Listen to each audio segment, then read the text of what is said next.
Well, hello, this is Jeff Gaudiosi, and you're on misplacedstraws.com where music comes to life. And my guest today is one of the most accomplished musicians in the world. You've heard his guitar on classic records by Shalimar, on the Grammy Award winning Beverly Hills Cop soundtrack, and so much more. He's a Native American Music Awards Lifetime Achievement winner. He's played with people like Bill Wyman, Billy Gibbons, Bruce Kulick, and countless others. He has a brand new EP coming out August 23rd called Dreamcatcher, and he's here to talk about all of it. Please welcome Mickey Free. Welcome. Hey man, so good. Nice to see you. I see those lovely guitars back there, and it's nice to chat with you. Oh, my pleasure. And let's start with Dreamcatcher. First of all, this record is recorded with Carlos Santana's backing band, which is Yeah, an amazing thing because they are such a great band. How did that come yes. about? Well, Cindy Blackman, Santana, used to be in my band. Mm. So in 2010, Cindy, after she left Lenny Kravitz, she started playing with me for a couple, 3 years. Then she met Carlos and they got married. And Cindy introduced me to Carlos. And we became really close friends. When ever since then, I jam with him a lot at the House of Blues shows and across the country, and we became very close. We fly to Kauai to visit him and Cindy when they're off tour, and I was putting this EP together, and I asked Cindy to play on it, and Carlos was there, and she said sure. And I go, we need a bass player. And Carlos goes, have Benny play with you. She's great. He's great with Cindy. So we asked Benny, and then as it started to progress, I asked Ray Green, the lead vocalist, to sing a cut with me, and it just evolved that way. You know, Carlos is one of my idols, and to play with Carlos Santana to me at this point is like playing with Jimi Hendrix, bro, Mm. because those were my two guys. Yeah. Yeah, and so Dreamcatcher is actually named after a dream of being associated with Carlos Santana. So I named the whole EP Dreamcatcher, and that song is Carlos's favorite song. Mm. Well, and as for the songs themselves, I mean, this whole EP, it's just a beautiful mix of your blues-based guitar with Native American Yeah, flourishes. And yes, it's funny because I think it reminds me a lot of the way Carlos, way back when, mixed his blues playing with his Latin flavors. yes, yes. I agree with you. I mean, it's very eclectic. This record, there's no doubt about it. I kind of put the flute in Dreamcatcher, and it's very jazzy blues esque, you could say. Mm. That's what attracted Carlos to it. And you know, Gary Clark Jr. is a very good friend of mine, and his records in the beginning, as you know, were very much blues based rock guitar, as we know. But then he stepped out of the box, and now he's doing basically an eclectic mix of his It's songs as everywhere, well, yeah. everywhere. And so, like you said, I come back home on my guitar style and playing, but it's the songs are a little bit different from just a straight, I think, blues rock record. But the flavor's still there. The flavor's still there. Yeah. And talk a little bit about the meaning, not just behind the title Dreamcatcher, but the themes in your lyrics throughout this. Well, I mean, to the Native Americans, Dreamcatcher, as you know, filters out the bad dreams and the good ones pass through. So it to me, like I said, it was a dream that passed through that I was to play with Carlos and jam with him and be involved with Santana. I've done a lot of shows with Carlos. I played with him a lot at the House of Blues and across the country. And he texts me and songs ideas. We have an ongoing hope that we were going to do a Jimi Hendrix record together of Jimi Hendrix cover songs, man. So Carlos is a big influence, and it was a dream, dream catcher, man. That's it. It was just like a heavy duty hope and dream, and we caught it in the dream catcher. Mm. It's funny because one of the very first interviews I ever did when I started doing this was with Stevie Salis when he released the Rumble documentary. Yeah, And even though music fans knew all of the names of the people in that movie. I think that was when the average fan really realized the impact of Native American culture in rock. And now Link Ray is finally in the Rock and Roll Hall of Fame where he should have been decades ago.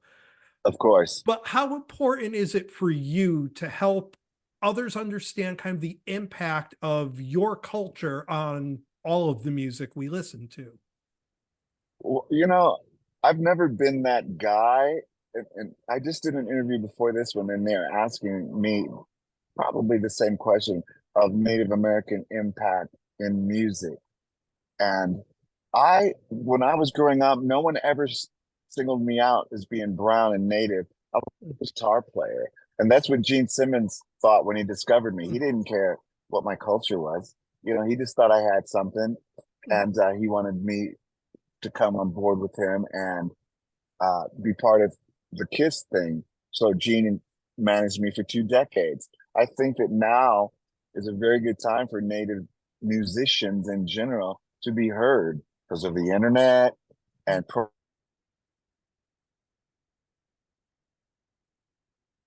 grants and so forth and so on. And the internet gets you out there.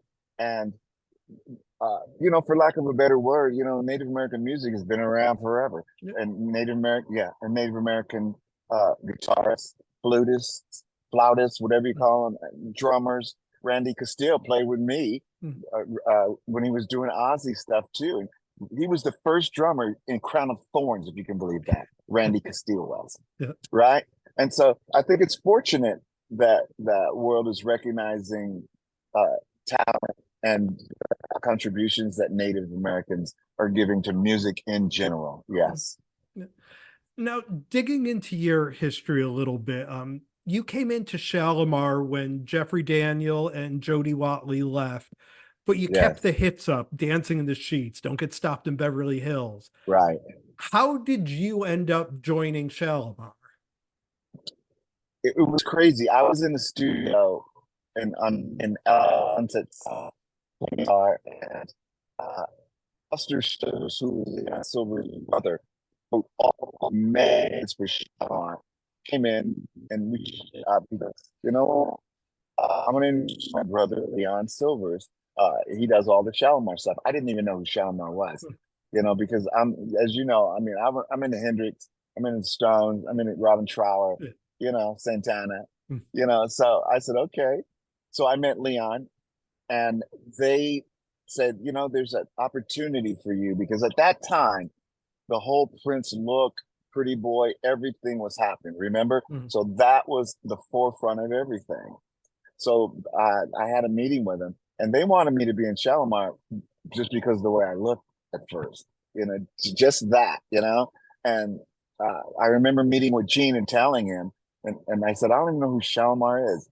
Why would I want to join the band?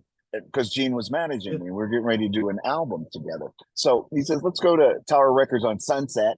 And we bought a cassette. We sat in Gene's Rolls Royce, put the cassette in a cassette, bro. We remember those. And way back that. And then we listened to it, and I was like, no way, I don't want to join Shalimar because that's not what I am. That's not what I do. And I didn't, I didn't know anything about really R&B then. And Simmons, being the genius he is, goes, okay, this is what I think we should do. If you'll join Shalimar, the KISS company will negotiate a solo deal. Simultaneously, when you join Shalimar, you can do a solo record. So Simmons did that, and I signed to Shalimar, and Gene said to me, I'll never forget this, listen, join Shalimar and it'd be like getting into a limousine instead of a taxi cab on your first outing. I totally knew what he meant.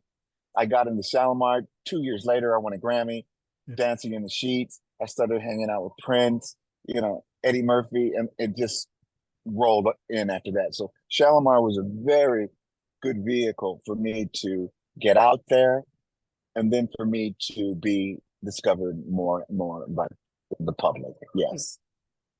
And now I first became aware of you with the band Crown of Thorns and that just incredible debut record with John Beauvoir. Yeah. Talk a little bit about how that band came together, because again, Kiss connections all over the place with that Yes. record. Yes. Yes. It was crazy.